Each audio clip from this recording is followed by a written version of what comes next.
Previously on Shanghai Nights. Oh hey, it's me. Look at that health bar. Look at that little fucking health bar. Oh, Jesus. Oh yeah, wasn't that a time? Hi, this is the combo. Brandon. That's Brandon. Say Yeah. hi, Brandon. Hello. Yeah, that health bar is unbelievably tiny. How old is this footage? Oh! Oh, it's old, yep, so Yeah. this is launch. Oh, really? Yeah, because Oh, this is Jesus. back when we were initially playing it. I've stored all the footage of the first run. Oh, Jesus. And now this is us coming back to it after a long hacienda due to me having multiple projects, and now we're just gonna look back on the... I hate this place. Yeah, I think I remember seeing the initial teleport of you going here. Yeah, that's how we ended the last episode on the recording after me checking it, was me getting Oh. shanghaied by the ensnaring chest. Okay, I was curious about that. Yeah, way back in the day when I used a flail and was wearing Godric, knight armor. Yeah. Good times. Oh, the sun coats are nice, is what I have my guy wear. Yeah, the Most of the surcoats are time. pretty good. Yeah, I always wear the Erd Tree sun coat usually. It's the all blue one. That one's really good. Just classic looking knight. Flail. Yeah. The flail's really cool. Yeah, it's a good, hefty, dexterous strength option. And it's a slightly better dex option for blunt damage than just using a mace or a hammer. I don't know why, but every time I look at every time I look at the flail in this game, it always seems off to me, and that's because I always thought that the spiked ball at the end, I always thought that was supposed to be bigger. That's because we're used to it being gargantuan for like movies and such. It's at an accurate size for what it is. You see, that keeps happening to me. What scares me is that doesn't remove their danger. No, because they have fucking homing missiles. Yeah, and they always go in that X shape. Yep, now then just loop this times 15 and that's about how it went. So yeah, we're just gonna try it again. Yeah, But just we'll jump go. forward. Oh, I like that shield. Yeah, it was a good heater shield for the time. The Yeah. beginnings of early faith. Oh yeah, that was me trying to sneak past them. Yeah, I fucking dropped that spell so quick. I mean, it's a cute use because it reduces your fall damage and muffles, but once you learn how to make cotton balls, you can do this spell for less. I love how the little workers use those staffs as like heater drills. Yeah, that's actually a spell you could learn and a weapon art for their staffs because you can unlock it as a casting option. Huh. It's a pretty good time. Pretty good time. Sounds neat. It's very niche. I don't know if the recent 106 patch, dating this video, the recent 106 patch would do anything to it. It might be in the long list of things that were buffed for mages, because mages just got a lot of suboptimal spells ranged up to optimal. To be determined. But yeah, getting back to the early thing of it, it's still kind of fun having that, looking back at the whimsical first time. Yeah, it's kind of funny. I don't have any of my old footage like at all. I actually never captured any footage of my gameplay other than near the end because I thought the cinematics were cool. Just imagine being teleported to Caelid for the first time. Oh yeah, this is way old. Yeah, Oh, the map God. isn't complete yet. I don't have all the sub markers. It's a good time. He's not wearing his headgear. This is pre-Chaplain Karnak. Oh, This yeah. is just Karnak. This is before Karnak joined the church. Yes. Yes. Oh, Jesus. That's gonna be the fun progression of this, is just seeing the faith build become more faith-like over time. Go to church. Indeedy. Go to church. But yeah, I have to say, Caelid as a continent, interesting. It's a fun mix of what we were talking about off camera for a bit, of it being it is heavily influenced by the Eclipse from Berserk, but also the Nightmare Frontier from Bloodborne, if you were to make it more fungal. Yeah. The fauna, like all the mushroomy bits, I find it to be visually very interesting. And then the Swamp Aeonia, where all the Scarlet Rot is flowing in, is very reminiscent of parts of the Eclipse from Berserk. Not to mention all the trees. Yeah, the trees and the giant pustules, which, by the way, Brandon, I don't know if you know this, Huh. but anything that happens to be dependent on a status effect like poison, like, you know, those little. Yeah, I forgot about those seals for the town of Celia. Oh Because now we're going to the town of sorcery accidentally early. Whoopsie doopsies. Boy, I was under level for this. The thing about those poisonous gland things is you can do a full charge R2 to knock them on their ass and get a vital blow. Right. But the real gimmick is if you use a poison weapon on the poison ones or a scarlet rot weapon on the scarlet rot ones, they explode. You overflow them with poison and they burst. Vadi did a whole thing on it. That's kind of weird. Yeah, but I started using it in other dungeons because the explosive damage of the poison triggering was very comical. And so it would blow up other enemies nearby, and I found that to be very fun. It's sort of like those electric silver tears that are down below in Nostella. If you hit them with electricity while they're in the water, they'll explode, and then they blow up their friends who also explode, and it creates a chain reaction of explosions. And if you're running, well, you happen to like the Taker's motto, and I happen to like the Blasphemous Sword, that means, oh, free health over time, don't mind if I do. Now, this is again a case of, what is the superior birth item? For me, I'm very strongly leaning towards the imps. All you have to do is make sure you talk to Ronnie at the beginning, and now you've got two summons that are, while a little fragile, proc bleed like nothing else in a game where bleed is still pretty good at the time of the recording. It's been barely nerfed. Yeah, that's something else I'm wondering. We should see if they did anything about were the fucking dogs. They fixed the dogs. Oh, thanks. Slightly. Wait, slightly? Like, they won't do 200,000 damage in 1 second. It'll take like 2 or 3. Oh, jeez. So their damage is still astronomical, but it's slightly easier to get out of, and you're not punished for a super long hitbox as much. Huh. It's a lot more reasonable in its damage, but it still occurs. Weird. Indubitably. But yeah, I mean, this is peak faff around. I went, oh god, why are there ghosts? What's up with these fuckers and their heads?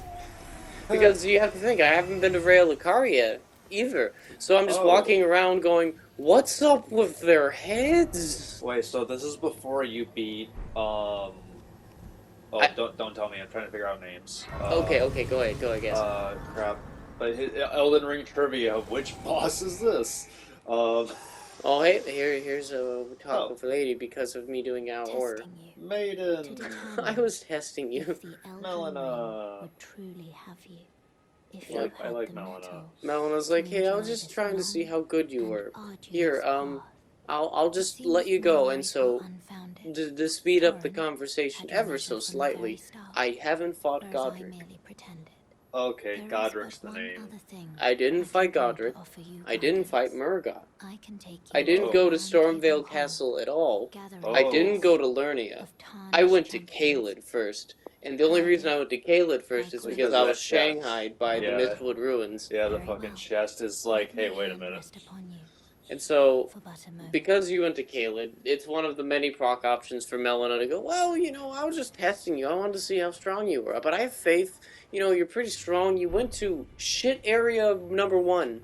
You are the bravest man alive. You went to the shittiest spot in the game. So now we're at Roundtable Hold, the game portion that wasn't talked about a ton during its promotional material because it's a hub area and, you know, the game wasn't selling it as much. No, because it's pretty much just, it's literally Firelink Shrine from Dark Souls 3.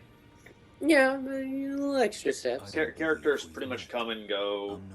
Like D, the Hunter of the Undead, who is a nice anime reference to the Vampire Hunter D, because he hunts those who live in death, so any zombos, any skeletons, especially skeletons, like that's his first hint, is if you have him, if you talk to him, he'll mention a mariner, and you'll hint the tibia mariner, you know, the skeleton in the boat doing a good Charon impression.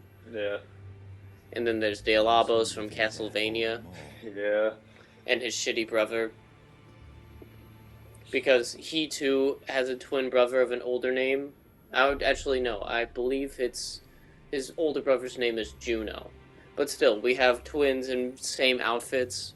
we already have two pairs of brothers right here because there's Diablos and his brother Juno. There's D, whose real name is Doran, and his brother Darian, Doro who also goes by D. Doro and Darian. The other one, I just call him Double D, or the other D. That's really funny, just like the fact that D's name was it Darrow, you said? That's really hilarious, considering my character. Yeah. Oh man, that's... Because, yeah, it's Doran, Darrow, and then D with Double D. And then there's Corin, which is the vendor for miracles here. Corin shows up, but he's really tied to Sun Mask, which is leading to one of the potential endings of the game. Golden Mask. Oh, and there is Gideon, the all-knowing.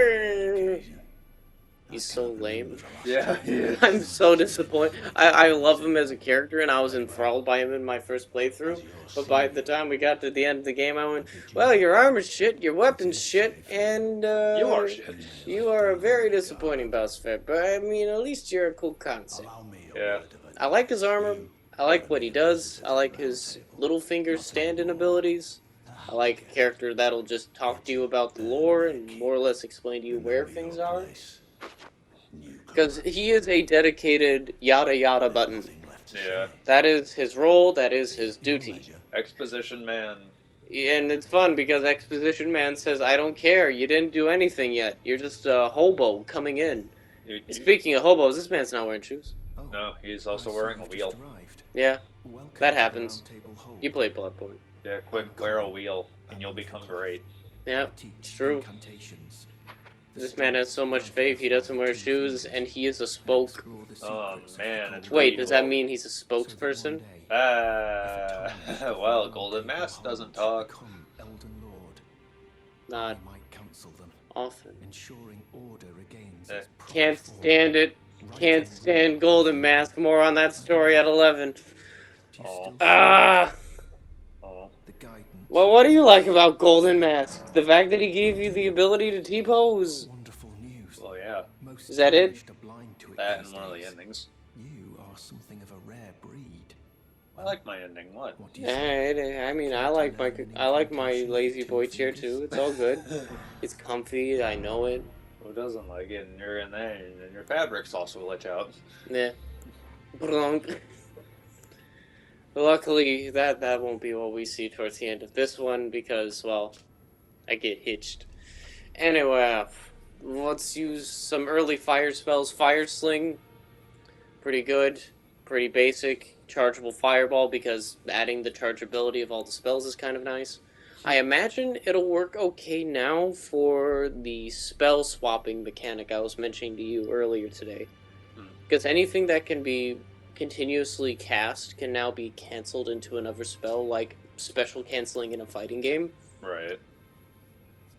Like, I can't wait till we get to Quilleg, and then I'm just like, oh, hey, Beast Mode unlocked! I've unlocked Boulder Toss! Boom, boom, boom. My cathedral is the Gym of the Deep! Go to church, go to gym. Go to gym. Yeah, it's just like the... Gale's there. He's fucking lifting. Yeah, you get Jesus, and he's literally like, the church is my gym. Yee. And you get Jesus from Fight of the God, just breaks off his crucifix. Man, I wish they didn't remove that for consoles. Yeah, because, you know, literally, God forbid that you have fun. Ba-bum-bum. Oh god, okay, so here's me remembering a jump button exists. Good work. Yeah, it's so weird because I went back to Dark Souls 3 for a little bit to try and just replay it again for funsies. Mhm. And it's so weird because of the interact button in this game not being the same, and that fact that this game has a dedicated jump button. It is so weird. Yeah, I'm not going back to it for a long time, just because of... I finally got my brain to not press X for the interact, and it took a long time to wire my brain to that. Yeah, Yeah, good, Helig.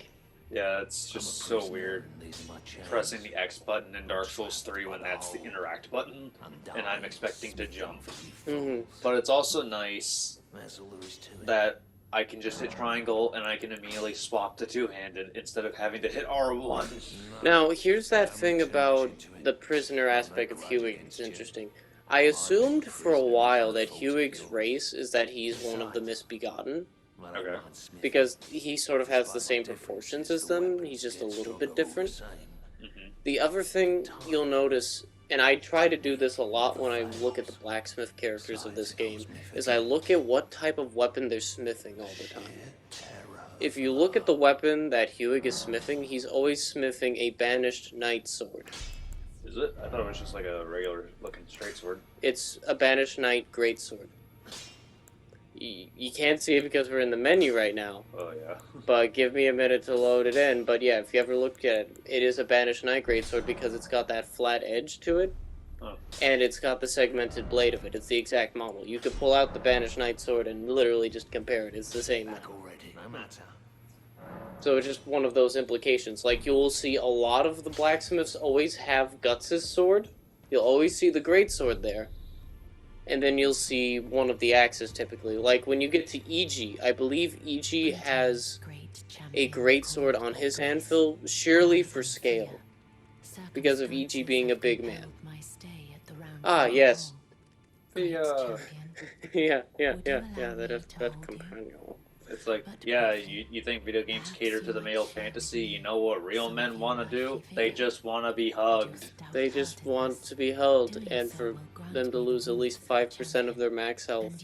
And being told that it's okay. Yep, every time you're told it's okay, it makes you weaker. Yeah, but I'm okay with that. Yep. That's why I always immediately use her blessings after finding out that it takes away health. Yeah, when you told me that, I started doing the same thing, but then I would always just go back to her. Use it all up. It's just Come like, back. oh, you feel, it's like, oh, you keep getting your ass kicked, come here for a hug.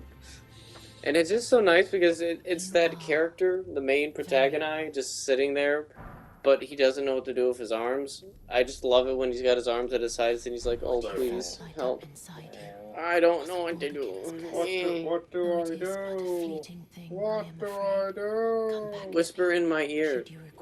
Tell me more. Tell me everything's going to be alright. Wait till you do the super murder. Which one? Here, let me whisper in your ear so I can indicate that I might give you one of the endings. Oh. Do the super murder. I am pleased. Would you like me to? Yeah, and there's a little bit of adversity right here from the rip because Fia is associated with those who came in death because of her overwhelming love for the Prince of Death himself. So that's immediate adversity with D, the undead hunter. So wait, who's the Prince of Death? You are That would be Godwin. very warm. Oh, Godwin was the first to die, right. the only god to die at this point, As a deathbed companion, Huh. where I come from. and so he has Osiris problems. Right, but wasn't, I forget, didn't Godwin die because Black Knife assassins raided the capital? Yes, there was the stealing of the Rune of Death, and a portion of it was put onto the Black Knives. An imprint of the Rune of Death was given to them, and they killed Godwin. Right. Yeah. Okay. I don't know where he was killed, but I'm thinking if it's not in Lindell's capital, it has to be somewhere directly above or below the Darkroot Depths, since that's where his corpse is. Right. I'm thinking probably just there. Because there's the roots of another tree, since there were multiple trees back then. Right. Because there's just the Erd tree, and then there's a great tree before, since the Crucible Knights and the Omens all come from another tree. Right. Huh. That and the great tree that Godwin is sort of fused to and popping out that dark seed root bullshit. Since that's what that sudden death petrification status effect is. In lore, that is his sudden death overcoming you. Oh, Jesus. And then, hey, look, mirror, mirror, mirror, and that's where we edit our character at. And this is me exploring the downstairs below and noticing, the sacred walls, the first stone key area for the hub, The barrels. the barrels, the things Lots that'll of destroy Worf's spine. barrels. That barrel was so full of nothing. It's full of nothing. They threw an empty barrel at Worf and his spine exploded. If he was a normal person, he'd be a sidewalk pizza. Anyway. Oh, man. So yeah, it's just me going, hey look at my face. Look at how young he is. I didn't get the hair right yet. Yeah. I didn't start looking like Animu Wolverine yet. It seems like every time you play a Souls game, you always make your character look evil and have black hair. Well, that was kind of my character type for creative characters for a long time. All of my characters were pale with black or dark blue hair. It's just always really funny. Yeah, just sort of a thing I do. Oh yeah, Incha. Yeah, this fucker. I laugh at his weapon because it's basically a femur. It's like not a femur, sorry. It's like a wrist bone and a hand. Okay. And the goofy thing about it is its natural weapon art is the life drain fist, which is the command grab that sucks health out of your opponent. Ah, okay. You can get it as a plain weapon art, and I tend to put it on the claws since it's something that's only meant for fist weapons. So if you wanted to, you could slap it on that, or another good one you could try putting it on would be those snake fists that I have that are secretly really good. No one expects your fist to be cobras. It's like Fire Pro when I start shoving snakes in people's mouths. Oh, Jesus. Don't you love that? No. Surprise. No. And well, now we have our twin martyrs, these saints ladies. Who would never speak but are like, hey, we'll sell you shit. Yeah, they're just petrified corpses. This game introduces vendor corpses early on. It's good. It's a healthy amount of foreshadowing. Normal things. A surprise, but a welcome one. Here's corpses. Deal with it. Yeah, their prices are steep. You're gonna see a lot of corpses in this game. And they're gonna sell you a lot of goods. Mainly mine. Mainly Yes. my corpse. Oh. Die a lot. Elevated. Truly. I never said I was a man of refined culture or taste. That door is blocked shut. Alas, nothing happened. Oh, fuck you, Gideon. Gideon! Every time I see the Gideon, all-knowing! every time I look at Gideon, I'm just like, fuck off. He's just like, Oh nothing. no. Yep. Oh no. Immediately done fucked up. Yeah, you Hey, don't- what's around here? Oh, Hey, yeah. I don't know anything about this place. Oh no. Oh, what's in... Oh, There you go. no. There he is. Albrecht. At least he's polite. He always bows first. Yep, just to give you the emote. But it's always fucked up because he insta-kills you. I like how you thought you were ready. No, not really. I know, but it's just the idea of you like, alright, let's do this. Ah! Dead. And then he just stands there. Yep. Menacingly! Anyway, we're back to Celia now. Oh, Jesus. So we're just gonna fast forward through multiple attempts and failures at that, but don't worry, salty runbacks are in the future. Yes, now goblins. I use my little green friends. Well, Eh, good. eh, eh. Well, that's good, because they're really helpful. Also, that was a weird spot because normally they don't allow you to use a map in combat, so I think that was a patch thing. Because you notice that even though I was being fought, I definitely just pulled out the map just now. Yeah, I saw that for a minute. Yeah, that doesn't happen anymore. Yeah, that was really weird. Yep. Glad they fixed that, I suppose. Well, it's kind of a good thing because you could accidentally hit the map. Because if you accidentally hit the map, say in combat, so you get fucked. Yeah, then you get fucked. Yeah, I've actually had that happen in other games. Look at these little gremlin things. I forgot how early on they show up now since I'm stuck in Scary Place. Yeah. Look at it. Whack. Celia's an interesting spot. I mean, Lowry kind of tells the story of this town, but not really? Yeah, the more and more I'm learning about the lore, it kind of makes me just wonder why this place is here. It's a hint of a sorcery subculture there, since Glowry is at least posing as a incantationist. Like, he is a magic user of some renown, and these fellows, they're from Raya Lucaria since they're scholars, so it is seemingly a town of sorcery, likely a area where the sorcerers of Lernia kind of set up a missionary area. It's likely where they might recruit for their students. Right. And that's what I think it's connected to because of the nature of Lernia and Caelid at the time. You know, that's one thing I just realized that I read, and I don't remember who. I think it was from the wiki. Mm. And it made me think more about the relationship of Radagon and his two wives. Yeah. Because, so, Radagon married Renala and Marika. When he married Renala, she taught him sorceries. When he married Marika, she taught him incantations. Yeah. And Radagon was already a warrior before that because he directly fought in the war against the mages against Renala. So he was already a warrior who learned sorceries and incantations. So I'm wondering if Radagon's true nature was to try and actually become, because we don't know his direct origins, but we know he wasn't a god.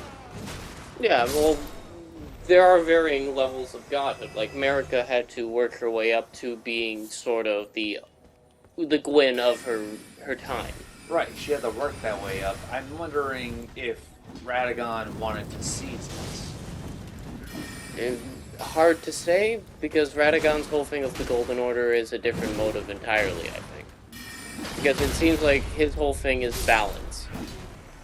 Like, one of the cute things is all of the white disc spells are spells that Makula gave to his dad as a gift to show him that he was working on something.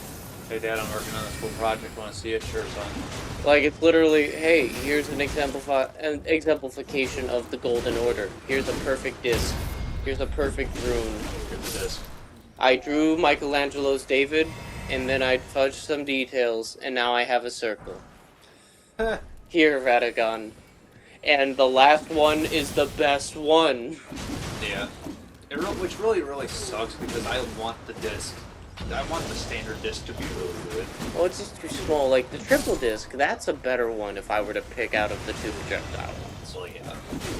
Because at least you'll get a good multi-hit out of it, but, I mean, just Radagon's Ray of Light. It's good. It's a perfect AoE, and it just became faster for less FP. It was literally patched, and it's really good. I like it. I mean, I liked it before. Oh, hey, look, it's our favorite cancer. It's the Bleeding Wolves. I don't know how it didn't... Oh, no, that's a Scarlet Rot one. Never mind. They're bad. They're still bad, but they're not as bad as the bleeding ones. Yeah, the bleed ones are just instant death. This is progressive. Yeah, that's bad. I also don't know why. Sometimes I think the AI in this game gets a little too overzealous. Because I remember one time I was literally riding across the snowy section, and there's you know how there's birds and those big dogs and everything up there? Yeah. The things that should stay in Caelid but didn't. Yes. Well, anyway, one of the big crow things was following me on Torrent. Yeah, Bigford. Right. And I'm not even joking. I went from almost one end of the map to the other, and it was still following me. Yep. Birds don't give a fuck. But no other enemy ever does that. There are some enemies in the tombs that'll follow you for longer, like all the ones for the shadow puzzles. Jesus. Like, you remember the first Shadow Gladiator? I think. Remember how he was the key to the dungeon for the dog? Oh, not for the doggo, but for whatever boss was in that area. He had to be killed first anyway. That's the point of this story. You have to walk him back to one of the rays of light that are nearby. Except the one nearby is like 4 flights of stairs away after several saw traps. Oh, yeah. So he has to follow you all the way there. And it creates one of the many different times in Elden Ring where I have slight survival horror syndrome. Because it creates these very interesting, horrific situations, like you're being followed by a ghost made out of shadow that you cannot hurt unless you attract him to the light. You know, Skyrim stuff. So you have to walk him back. And the whole time, the tyrant is following you, and you can't hurt it. You can't stop it. You cannot touch it. You can maybe block it. But it will never stop until you show him the light. It will, and it absolutely will not stop until you are dead. Yeet. Or it is. Yes, Kyle Reese. And then there's the one dungeon with the infinite spawning zombies. That was such a good time. We have different ideas of fun. I like things that make me, well, simultaneously stupidly powerful, but also flat-footed at a puzzle. It is a good way. It is a strong way. Look at this poison. Look at this. Look at this scoop. I'm so glad Torrent doesn't take damage from that. Me too. And you can also ride him through the lava in that one section near Mount Gelmar. I did actually. I finally did get around to that because that's where I found the pulley. That's where I found the pulley crossbow because there's another boss over there that can shoot magic, and I found Alexander near there. Yep. Alexander will give you the pot head. Yep, he did. Yeah. I still haven't found his village though with his nephew. It's underneath the study hall. If you go to the study hall for the Divine Tower of Lernia, it's underneath that. It's underneath it. Yeah. There's a walkway you'll notice where you can drop down using tombstones. Oh. If you head down there, you'll eventually reach Jarburg. My favorite town. Jarburg. Because that's its legitimate name, and because it's full of nice, friendly, non-aggressive pots. And you get a sweet little boy, a little chippo, sweet little Jar Barn. Barn is such a good boy. Hey, George R. R. Martin, you getting any awards George for your Jar writing? Jar Martin. George Jar Jar Martin, are you getting any awards for your writing? Such a good jar, though. It has a story arc, and I hate how compelling it is. Because it's good. It's a good, wholesome story, and it's about a boy becoming a man in a very strange way, involving jars. Evolving jars, and their innards. And evolving jars. With their innards also being that remains of other people. You know what also is a cool concept? Giant stone graves of sword. Yeah, I haven't found all of those, but I do like them. I think they're kind of neat. Are they supposed? I forget. Are they supposed to represent certain battles? Yeah, they're expositions of major wars and conflicts. Every time they show up, a major battlefield was nearby. Huh. In this case, I believe this one near the merchant is citing the conflict between Millennia and Radon. Really? I thought that was in Rodon's boss room. No. No? No, there's no swords there. No, but I'm talking like that's where I thought Melania fought Rodon. Hard to say. Because they have that festival every year. I mean, likely so, but where the heart of Aeonia is where she detonated. I mean, I'm assuming they fought all up and down Caelid, but if you go to where Commander O'Neill is, Right. once you have that bonfire lit, you'll notice that it's a giant scarlet bloom. Huh. And it's in the heart of Aeonia, which is where Caelid's capital used to be. Right. So in the trailers, you are correct. Visually, it is very much Radon's boss room. Right. But lore-wise, it's supposed to be detonated there. So again, that's one of those cases of the promotional material telling the story just a little too much. And leading it one way, but at the same time, the game's development lore went another. It's sort of like how the trailers will tell you the ending of the game before you pick it up, and you understand the gameplay trailers more after playing the game, Yeah. which doesn't normally happen for video game. Very rarely. It normally happens for movies that are shit. I'm looking at you, Sony. Look at you, Stone Bones. How you gonna release a movie about vampires, but the only thing sucks is the movie itself? Or Venom and Venom 2. Hey, literally. Lifesteal Fist! I'ma suck 'em! I don't think I had that one. Yeah, that's the one where you punch them and you suck their life force out. Yeah, I don't think I have that one. Your finger. Well, now you know the location. It's in Caelid, near Finger Chrome. Your finger crone. And since they updated the map again to show NPCs even more directly, Yeah, I saw that. They put more like a highlight around them and made the icons a little bit bigger. and they'll show up in non-key areas now too, so you don't have to tie them just to key areas. So you can literally just go, alright, I need to find the finger crone and Caelid. You go there, and then you get the lifesteal piece. But documented ways of finding items is okay. I saw it and I clapped. Yeah. I know where it is and I clapped. I clapped it. Clapped its cheeks. Oh. Right.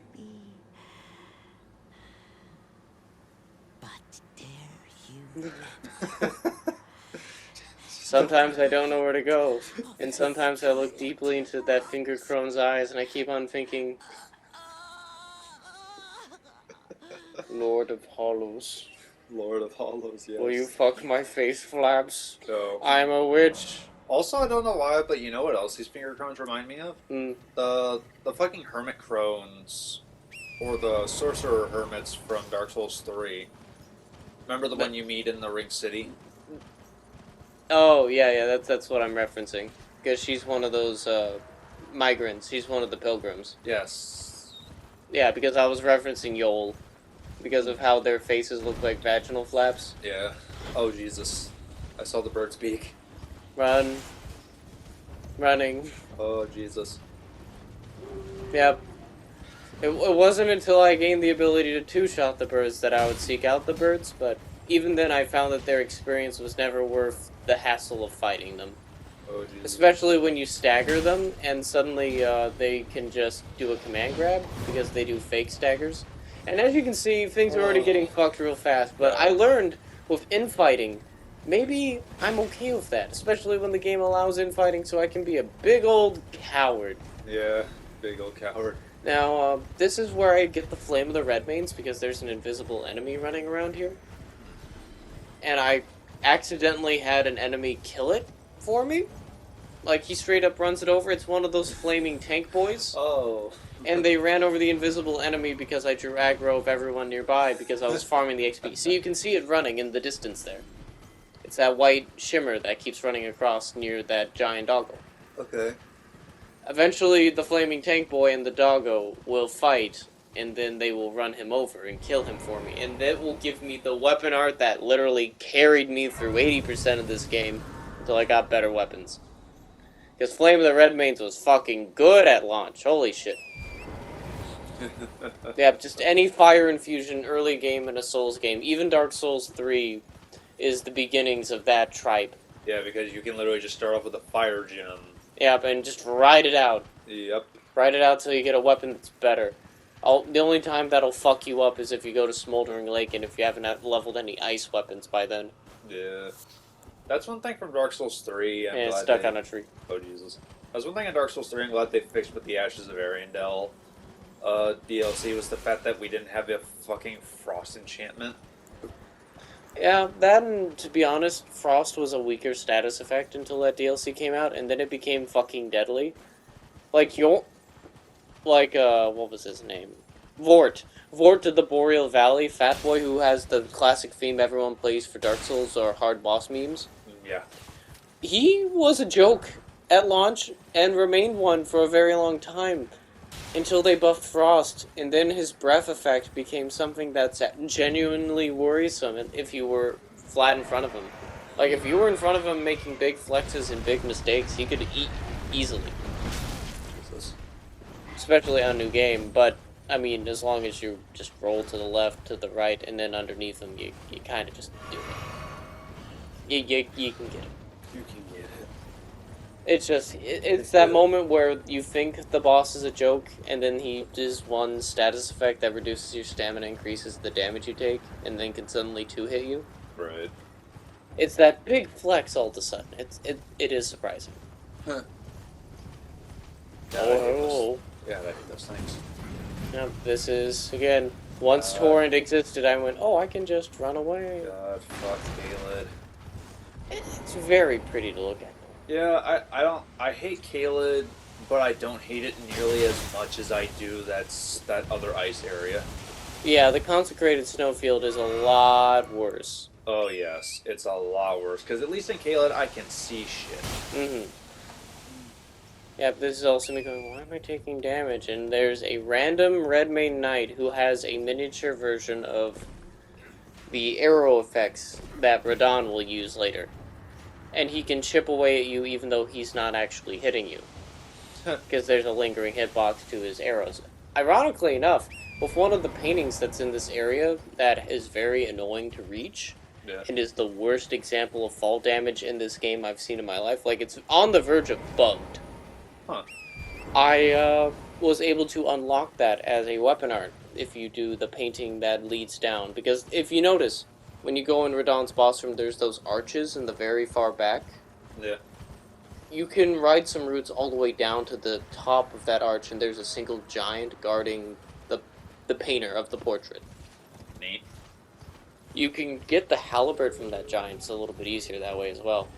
Anyway, welcome to Red Zone Population. Fuck, it's bad anyway, and thank you for your time today. I'm gonna sit down here, and we're gonna think about our lives.